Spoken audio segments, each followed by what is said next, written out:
charge the same fee as we charge in any personal injury case. That is a contingent 1/3, meaning if we get money for you, our fee is 1/3. If we don't get money for you, you don't pay us anything. That is a rarity, not the contingency, but the percentage. Most firms these days are charging 40% contingent fee.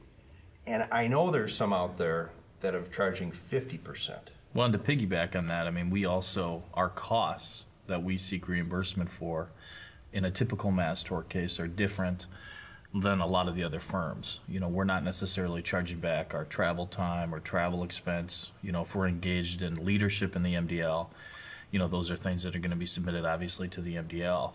But if we have individual travel costs associated with a particular case, typically we are eating those costs, at least in the mass tort context. I think a big difference also is that we make an effort to go see the client. We make an effort to go to them. They don't have to come to us. We'll go to them and meet with them in person. It's not something where it's some firm 3 or 4 states away that they've never met that they're going to be representing them. We'll make an effort to see them face to face and come to them.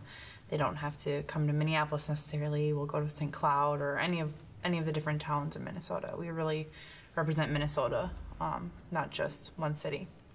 You bring up a point. It's kind of funny. On Friday, I got a call and then an email from a guy who said that he has worked with another major firm in Minneapolis on a different recalled medical device case, and that the job he did for this firm was doing sign-ups.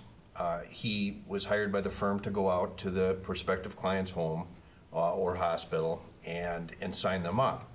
Nobody from the firm actually did that, and you're absolutely right. That is key to us, because from the very beginning to the end, you got to know your clients, and there is nothing better than sitting around the kitchen table having a cup of coffee and petting the dog and talking to the client and the client's spouse or kids, because if you don't know your client, how can you really represent them adequately?